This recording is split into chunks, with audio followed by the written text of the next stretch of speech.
El legado de Pitágoras, parte 2.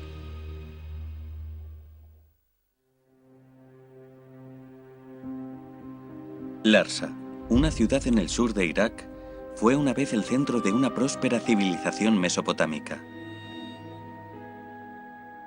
Aquí se encontraron en 1923 varias tablillas de arcilla de la época babilónica.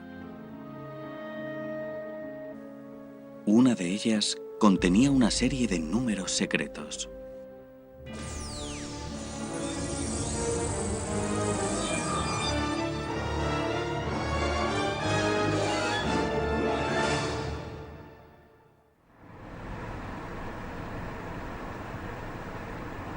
Nuestra búsqueda de esta tablilla de arcilla nos ha traído a Manhattan, en el corazón de Nueva York.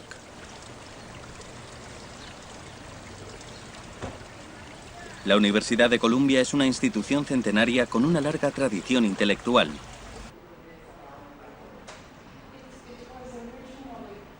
La universidad se siente especialmente orgullosa de su biblioteca, compuesta por más de 6 millones de libros. Aquí se almacena una cantidad importante de materiales extraordinarios que contienen información valiosa. El que nos ha traído aquí es un registro matemático realizado por los babilonios.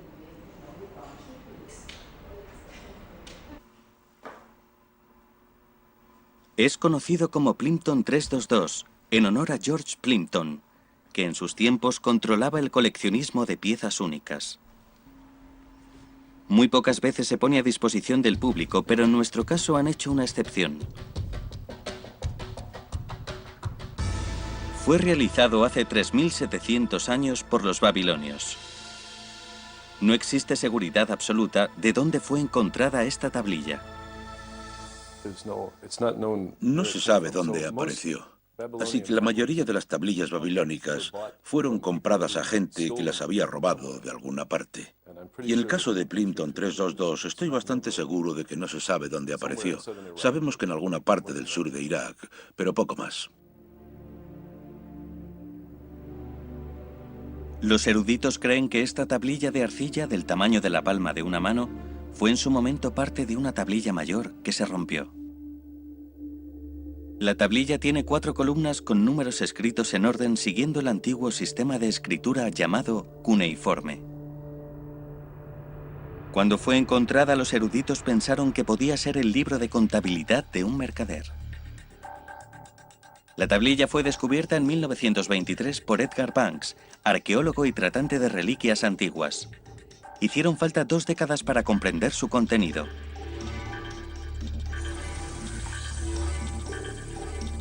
¿Qué ocultan estos números secretos?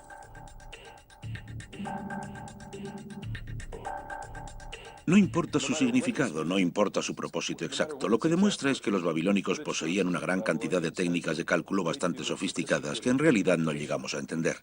En otras palabras, las matemáticas babilónicas contienen una cierta parte oculta. No tenemos la más mínima idea de qué es lo que le decía un matemático babilónico a otro cuando no estaba escribiendo algo en tablillas de arcilla.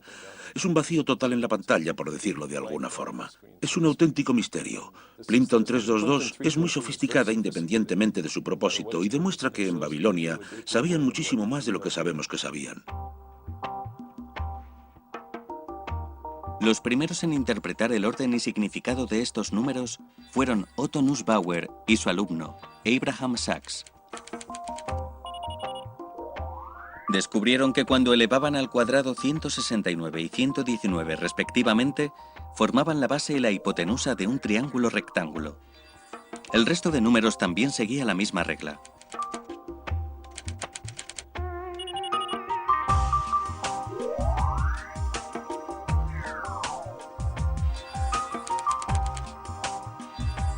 En Plimpton 322 están escritas las longitudes de 2 lados de 15 triángulos rectángulos diferentes.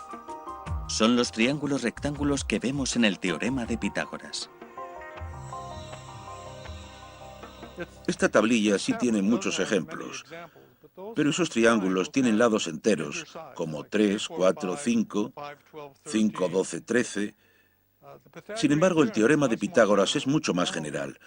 No solo habla de triángulos de lados enteros, incluye triángulos que pueden tener como longitudes bordes arbitrarios, y las tablillas no contienen ningún ejemplo sin lados enteros. En un triángulo rectángulo, el cuadrado de la hipotenusa es igual a la suma de los cuadrados de los catetos. Este es el conocido teorema de Pitágoras. No cabe duda de que es bastante sorprendente. Un milenio antes de que Pitágoras hubiera venido al mundo, los babilonios de hace 3700 años ya entendieron este importante concepto matemático. ¿Cuál es entonces la razón por la que nos referimos a él como el teorema de Pitágoras? Nadie sabe quién fue el primero en demostrar el teorema. Generalmente se considera que la primera demostración la realizó Pitágoras, a pesar de que esto es algo imposible de verificar. Pero se ha convertido en una tradición, se le llama el teorema de Pitágoras. Nadie más ha reclamado su autoría, pese a que el teorema era conocido, en casos especiales, en muchas civilizaciones aparte de la griega. Era conocido en Babilonia, en la India, en China, y todas estas civilizaciones tenían sus propias demostraciones, algunas de las cuales podrían haber precedido a la de Pitágoras, pero nadie lo sabe con certeza. El filósofo y matemático griego Pitágoras ya era hace 2600 años un hombre famoso. Consideraba que todo está compuesto por números. Pasó 20 años en Egipto dedicándose a este concepto a través del estudio de la geometría y la astronomía. Después de volver a Grecia enseñó aritmética, geometría, música y astronomía, entre otras asignaturas. La sociedad pitagórica consideraba que un nuevo teorema como este, capaz de revelar las propiedades ocultas de la naturaleza, era una revelación divina. Pitágoras se esforzó por entender la armonía de su mundo a través de las matemáticas. Aquellos que se unieron al círculo íntimo de la sociedad pitagórica vivían juntos en su colegio sin poseer pertenencias personales. Disfrutaban de una vida sencilla, prestando atención nada más que a sus estudios. La técnica de enseñanza de Pitágoras estaba envuelta en secreto y nos es conocida solo a través de la leyenda. Vivían en comunidad. Muchos descubrían nuevos conocimientos y los presentaban en nombre de Pitágoras. Solo prestaban atención a la búsqueda de la verdad. Para ellos la matemática era como una religión que despejaba la mente. Acabarían conociendo muchas características especiales de los números que estudiaban. La sociedad pitagórica dividía los números en impares y pares, refiriéndose a los impares como masculino y a los pares como femenino. De especial importancia desarrollaron además figuras para expresar números y las relaciones entre ellos. A través de sus meticulosas búsquedas, descubrieron por primera vez el así llamado número perfecto. Un número perfecto es aquel en el que la suma de sus divisores propios positivos, sin incluirse él mismo, equivale al propio número. Consideraban que un número perfecto era la clave del orden básico del universo. Siglos después, San Agustín diría que se tardaron 6 días en crear los cielos y la tierra, porque el 6 es un número perfecto.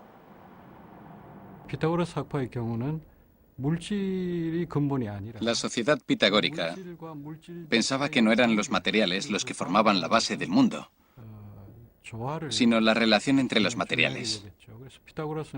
La armonía sostenía, era sumamente importante. Pitágoras fue uno de los primeros en utilizar términos como armonía y cosmos. También acuñó el término filosofía.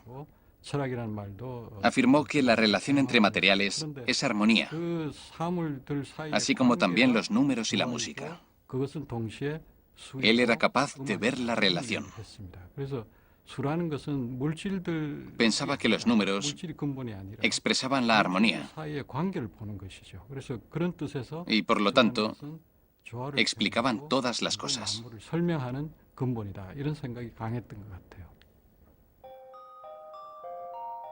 Las historias sobre Pitágoras son casi míticas, cubiertas con el paso del tiempo de un velo de misterio. Observó el diseño del suelo de mármol del templo y entendió el profundo orden de los triángulos rectángulos.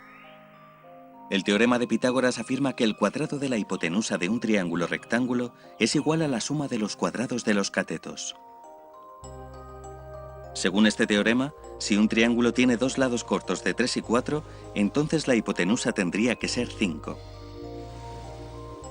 Los tres números naturales que forman el triángulo rectángulo se llamarían a partir de entonces triples pitagóricos. Según la leyenda, después de este descubrimiento, Pitágoras hizo una ofrenda de 100 cabezas de buey a los dioses. Su teorema era precioso y perfecto.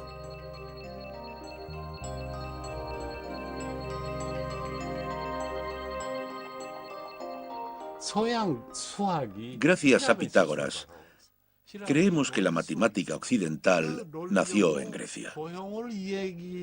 La base central de la matemática griega era la lógica.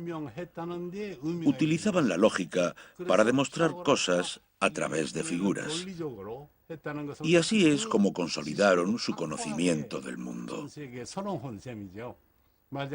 Mucha gente sabía sobre estas cosas a través de la experiencia. Se sabía de casos en los que los lados de un triángulo eran 3, 4 y 5.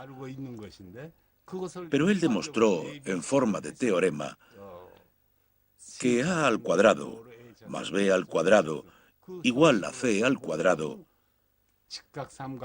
se aplica a todos los casos de un triángulo rectángulo. Con este conocimiento sintetizó una gran cantidad de información. La matemática de los triángulos rectángulos, junto con el teorema de Pitágoras, formaron la base de la geometría de la antigua Grecia e incluso su civilización. Los templos griegos eran maravillosos, preciosos edificios que revelaban de forma sutil la geometría que tanto amaban. Este enorme anfiteatro fue diseñado conforme al equilibrio apropiado y la proporción armónica. Es sorprendentemente bello porque la proporción le aporta una sensación de estabilidad. Un ladrillo que parece accidental oculta un secreto, mientras que un pilar esconde una verdad matemática. Entre ellos, uno puede encontrar una sección dorada que los antiguos griegos llamaban el ratio más perfecto y armónico. Para llegar a él dividimos los lados de un cuadrado en cuartos idénticos e inscribimos dentro de uno de ellos un cuarto de círculo. A partir de ahí creamos un punto que se encuentra con la línea de base. Tiene un ratio de 1.618 a 1, conocido como el número dorado o la proporción áurea. El suelo y los lados del Partenón tienen rectángulos basados en la proporción áurea. En la famosa Venus de Milo podemos ver la proporción áurea más bella y estable. La sociedad pitagórica encontró esta proporción áurea en su propio logo, el pentagrama. Las líneas diagonales de un pentágono forman una estrella con otro pentágono dentro de ella. Todas las líneas de la estrella siguen la proporción áurea. Al pentagrama de la sociedad pitagórica se le consideraba la más hermosa de las figuras.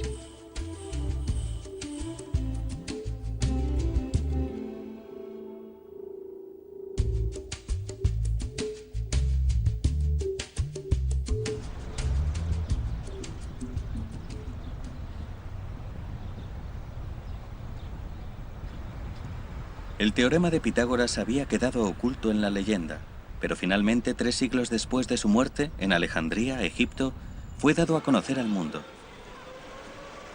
Alejandría, una ciudad portuaria al sur del Mediterráneo, era en aquella época un importante centro del comercio marítimo. Hace 2300 años, Alejandro Magno conquistó este lugar y ordenó construir una nueva ciudad. Su plan era convertir Alejandría en el centro del conocimiento mundial. Aquí construyeron el Faro de Alejandría, el mayor del mundo por aquel entonces. Pese a que el Faro de Alejandría ha desaparecido, continúa siendo considerado, junto a las pirámides de Egipto, una de las 7 maravillas del mundo antiguo. En su parte superior, un observatorio, desde donde la gente podía ver a kilómetros y kilómetros de distancia, dominaba el inmenso Mediterráneo. La luz del faro podía divisarse desde una distancia de 43 kilómetros mar adentro. El faro de Alejandría era una guía para los barcos del Mediterráneo. Puede que también aquellos navíos atrajesen eruditos y libros, sumando su conocimiento al almacén de información de Alejandría. En la biblioteca de Alejandría se acumulaba el saber del mundo entero. Hace 2300 años, la biblioteca de Alejandría era la mayor del mundo. Contenía incluso un museo. 4 siglos después, sin embargo, se consumió en llamas durante una guerra civil. En 2002, la UNESCO y el gobierno de Egipto reabrieron una nueva biblioteca para volver a traer la gloria de la antigua. Hace 2300 años, el conocimiento de los pueblos que comerciaban en aguas del mar Mediterráneo estaba aquí reunido, en la biblioteca de Alejandría, permitiendo la integración del conocimiento griego en matemáticas, ciencia y filosofía.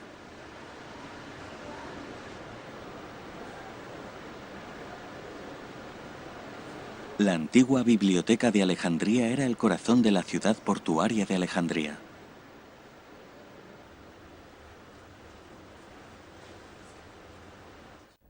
Alejandro murió joven y Egipto comenzó a ser gobernado por la dinastía tolemaica. Estos gobernantes macedonios de Egipto ordenaron la recopilación de la información más preciada del mundo para ser almacenada en la biblioteca de Alejandría. Recogieron libros preciosos de los barcos que atracaban en puerto, junto a libros de Atenas, del mundo árabe y del resto de Egipto. Su idea era quedarse los originales y devolver copias a los propietarios. En algunos casos, simplemente compraban los libros. En otros se los quedaban a la fuerza. Hemos realizado unos gráficos generados por ordenador del aspecto que debió haber tenido la biblioteca hace 2300 años. Este fue el primer centro de investigación del mundo. Muchos grandes eruditos se reunían aquí para hablar sobre sus estudios y enriquecer su saber.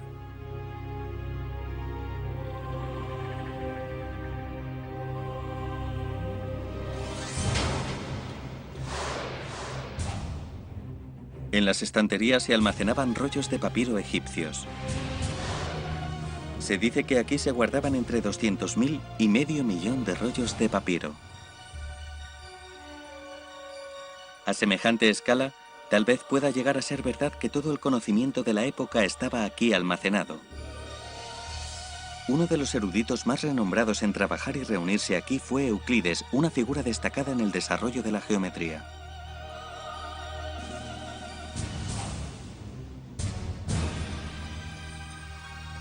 Aquí guardaba Euclides la copia original de su Geometría de Euclides, el texto matemático principal de la época.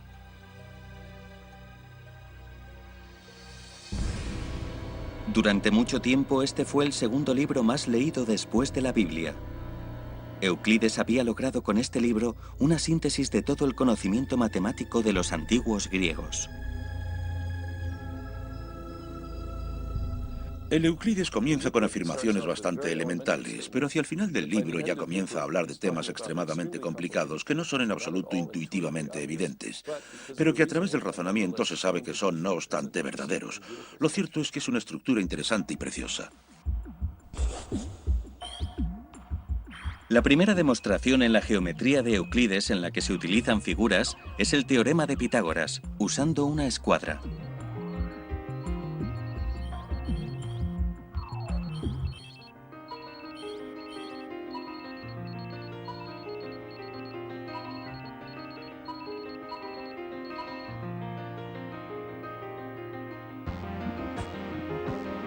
Existen muchas formas de demostrar el teorema de Pitágoras. Uno es utilizando el ratio de dos triángulos similares.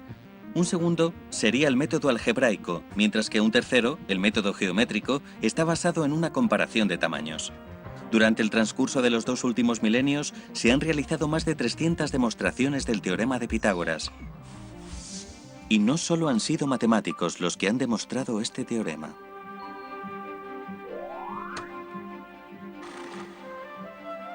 En 1837, un corredor de bolsa londinense de nombre Henry Perigold demostró el teorema con el elegante método del corta y desplaza. James Garfield, el 20º presidente de Estados Unidos, también ofreció una demostración.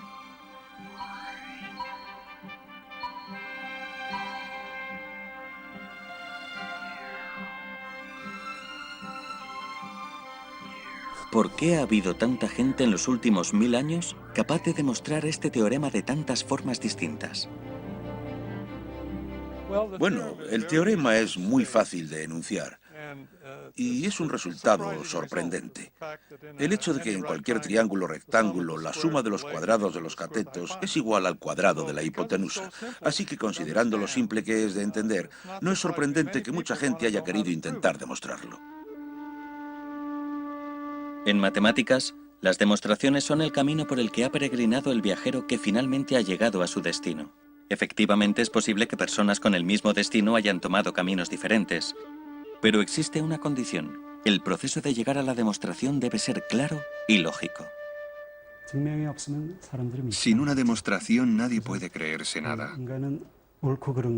El ser humano sabe lo que está bien y lo que está mal.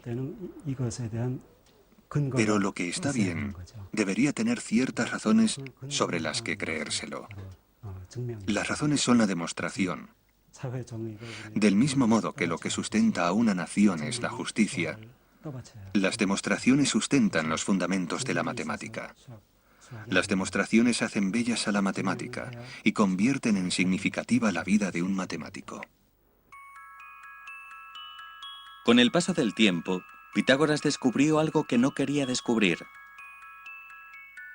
En aquellos días la gente solo utilizaba números naturales, números enteros como 1, 2 o 3, o fracciones, es decir, un ratio entre dos números naturales. En la sociedad pitagórica se consideraba que cualquier número podía ser expresado como el ratio de dos números naturales. Pero se dieron cuenta de que la diagonal de un cuadrado con lados de longitud 1 no puede ser expresada como una fracción basada en números enteros. La longitud de esta diagonal fue un radical que empezaba con 1.414. Tenía dígitos interminables. Señalaba el descubrimiento de los números irracionales. Este descubrimiento, no intencionado, provocó considerable confusión. Hasta entonces, habían creído que todas las verdades del mundo podían ser explicadas con números, pero estos números irracionales sacudieron el núcleo de su fe. Su existencia provocó profunda perplejidad en Pitágoras. Los llamó alogón, que quiere decir algo que no se puede expresar. Los números irracionales se convirtieron en secretos que los discípulos de Pitágoras debían llevarse a sus tumbas. Cuando descubrieron que la diagonal de un cuadrado unitario de 1 por 1 no era el ratio de dos números enteros, se sintieron conmocionados. Y no querían trastornar su teoría de que todo dependía de números enteros. Así que posiblemente esta sea una de las razones por las que lo mantuvieron en secreto. Pero lo cierto es que guardaban en secreto casi todos sus resultados. Jamás escribían nada, ni siquiera cuando llegaban a un descubrimiento. Siempre se comunicaban de forma oral. No existe constancia escrita de nada de lo que llegó a hacerse en el colegio pitagórico.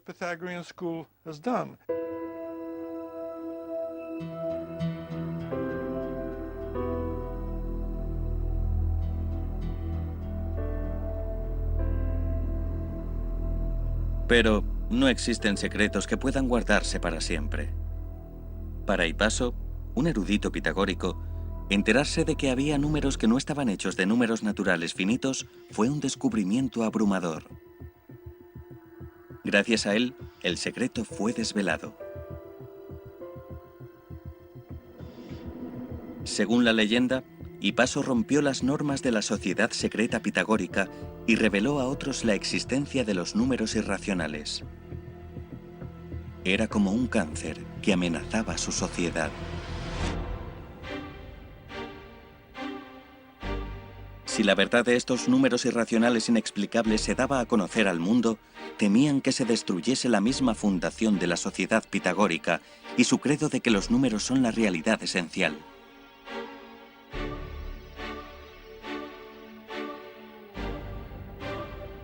Los atormentados alumnos de Pitágoras finalmente llegaron a una difícil solución.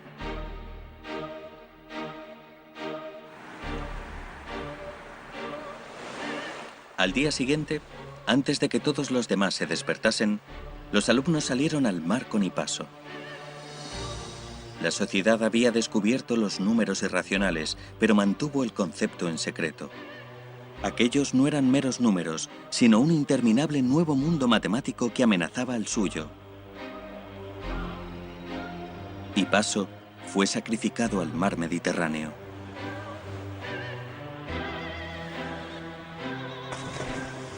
Y por consiguiente, el descubrimiento de los números irracionales por parte de los pitagóricos se perdió en la historia, por lo menos durante un tiempo.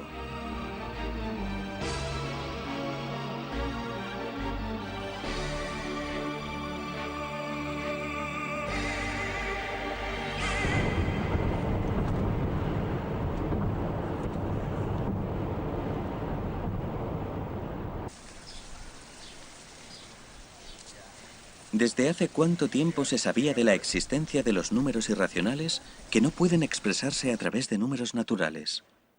La tricentenaria Universidad de Yale posee la segunda mayor biblioteca del mundo, una inmensa colección de 12 millones de libros. Uno de los volúmenes más famosos aquí guardados es la Biblia de Gutenberg, la primera Biblia en ser impresa. En esta biblioteca, en la que uno puede ver los antiguos libros de nuestro mundo y otros materiales previos, es posible contemplar un objeto que cuenta la historia de las matemáticas.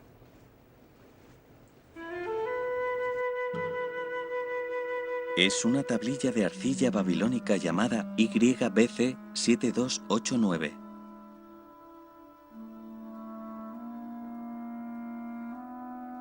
El profesor Christopher Anastasakis estudia matemáticas antiguas a través de las tablillas babilónicas de arcilla.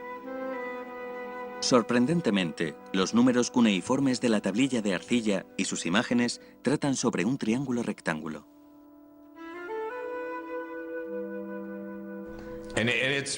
La verdad es que es bastante interesante, porque después de todo el teorema de Pitágoras ya se conocía 1000 años antes de Pitágoras. Eran genios, creo yo. Bueno, sí, eran buenos. Sí, los seguimos admirando, todavía.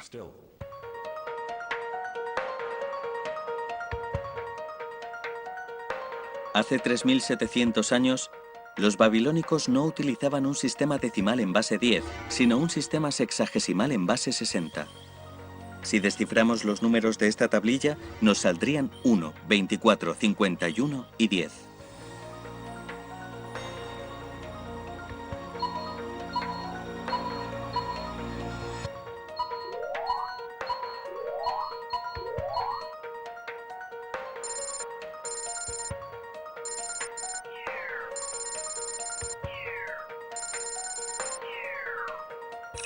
Si lo pasamos al sistema decimal, obtenemos un número que comienza 1.4142, un número irracional infinito. Hoy en día es más conocido como la raíz cuadrada de 2. Los babilónicos conocían la existencia del número irracional para la raíz cuadrada de 2, también llamado 2 radical, hace 3700 años. Si cogemos un punto 414, ¿correcto? Y lo elevamos al cuadrado, tenemos un punto 9994 que se acerca mucho a 2. El cuadrado de 2 no puede escribirse como una fracción. En otras palabras, no existe la fracción p dividido por q, tal que p dividido por q al cuadrado es igual a 2. Y esto ya lo sabían los antiguos griegos. Así que no puede escribirse en una fracción simple. Hay que utilizar aproximaciones. Y eso es lo que es un número irracional. No tiene ratios simples, de número entero a número entero.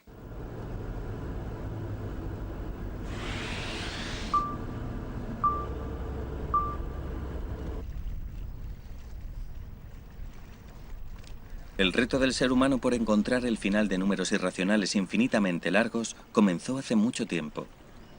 Esta es la isla italiana de Sicilia, en pleno mar Mediterráneo. Siracusa es un popular centro vacacional situado en la costa este siciliana. Es también la ciudad natal del histórico matemático Arquímedes, célebre por correr desnudo por la ciudad tras descubrir el bien conocido principio de Arquímedes mientras se estaba bañando. En 1965, la construcción de un hotel en el centro de la ciudad atrajo la atención de los habitantes de Siracusa. Acababan de encontrar una tumba y se creía que era la tumba del mismísimo Arquímedes. El terreno que rodea a la tumba continúa hoy conservado en buen estado frente al hotel. La búsqueda de objetos dejados atrás por Arquímedes hace 2200 años todavía continúa.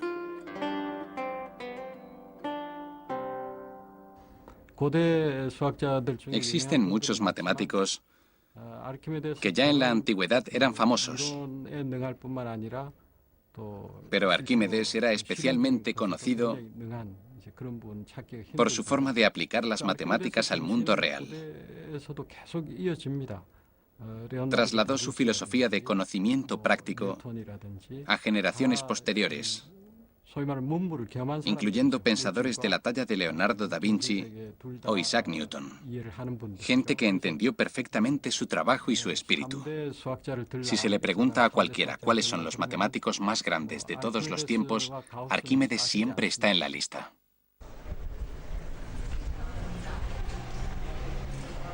En el hall de entrada de un instituto de Siracusa, una estatua de Arquímedes. Fue un gran técnico, el descubridor de la ley de la palanca.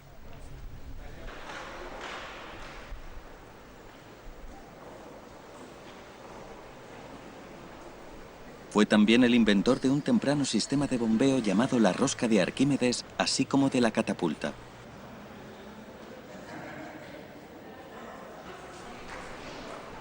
Su motivación tras estas creaciones era su interés por las matemáticas. Cuando Siracusa se encontraba sitiada por las tropas romanas, demostró su talento como inventor.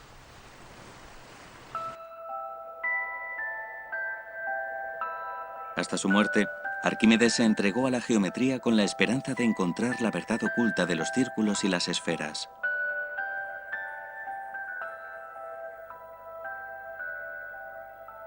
Fuese a donde fuese, procuraba ampliar sus estudios, incluso dibujando figuras en el suelo.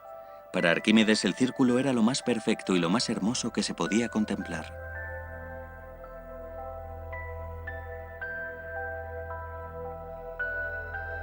Se pensaba que las características de la esfera, contempladas como un círculo tridimensional, aportaban un entendimiento total del Sol y de la Luna. Para Arquímedes, el círculo y la esfera eran las llaves que abrían un mundo de misterio.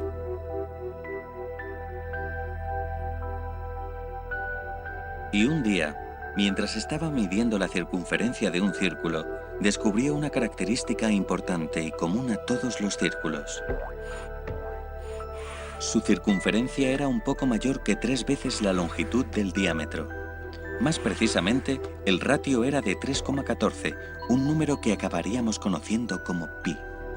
Para la gente de entonces, pi era un conocimiento útil para medir a qué distancia se había desplazado un carruaje o la cantidad de madera que se necesitaba para construir una estructura. Arquímedes se propuso determinar el valor exacto de pi. Para poder hacerlo de forma precisa, comenzó con un hexágono y luego dibujó una serie de polígonos cuyo centro era el mismo que el del círculo. Para cuando los polígonos tenían 96 lados, supuso que pi era mayor que 3,14 y menor que 3,142, porque el círculo era más largo que el perímetro del polígono inscrito en el círculo, pero más corto que el perímetro del polígono que rodeaba el círculo.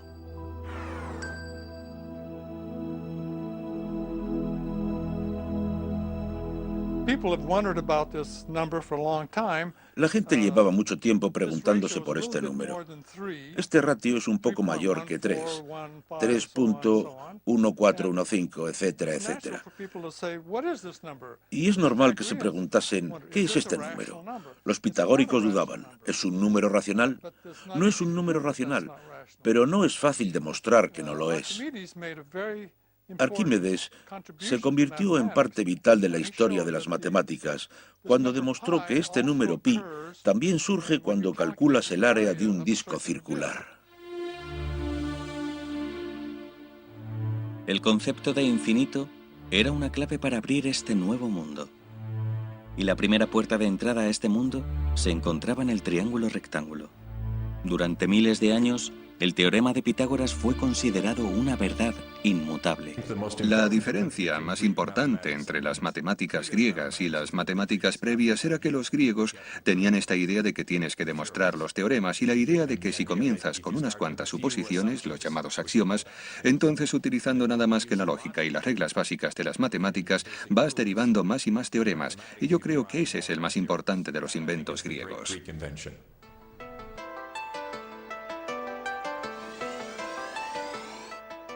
El teorema de Pitágoras, una característica fundamental de los triángulos rectángulos, se convirtió en la base para reconocer y medir. A través de un proceso llamado triangulación, que utiliza ratios de triángulos similares, se puede medir la altura de montañas o barcos.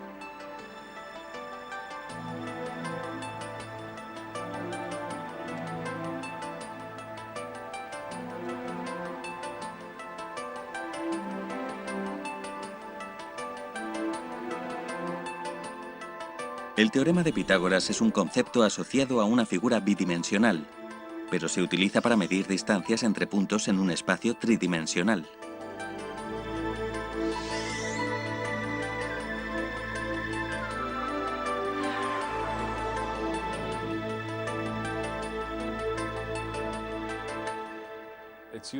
Es muy útil en la matemática moderna. Es la fundación de casi todos los cálculos de naturaleza práctica en geometría. Así que en la matemática moderna utilizamos sistemas coordinados. Tenemos un eje X yendo por aquí y un eje Y yendo por allá.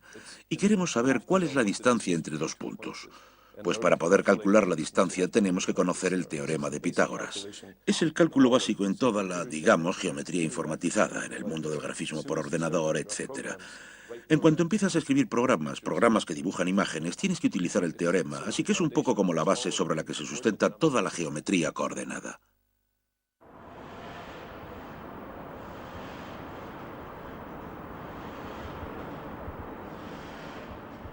Entonces, ¿es verdadero este santificado teorema de Pitágoras en todos los casos y espacios? Hemos abandonado el aula y traído el triángulo a un espacio grande dentro del mundo real para demostrar la exactitud del teorema.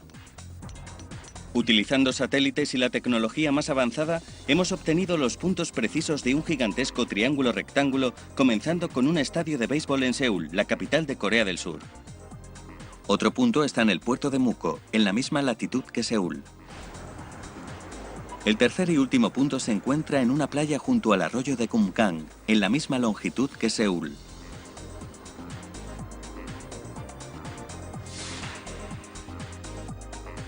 Comenzando en el campo de béisbol de Seúl, hemos creado un enorme triángulo rectángulo.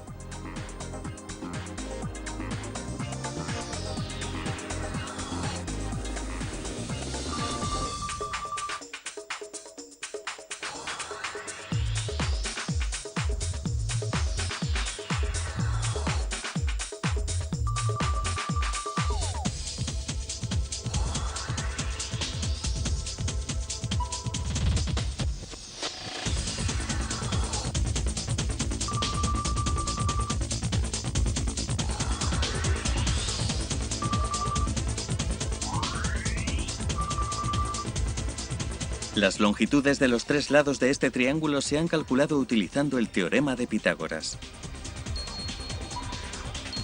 Según el teorema, el cuadrado de la hipotenusa de este triángulo rectángulo debería ser igual a la suma de los cuadrados de los otros dos lados. Pero hemos acabado con un resultado diferente. Nuestro gigantesco triángulo rectángulo no ha cumplido lo que predijo el teorema de Pitágoras. ¿Significa esto que el teorema de Pitágoras es incorrecto? Los resultados nos dejarían pugnando en busca de respuestas.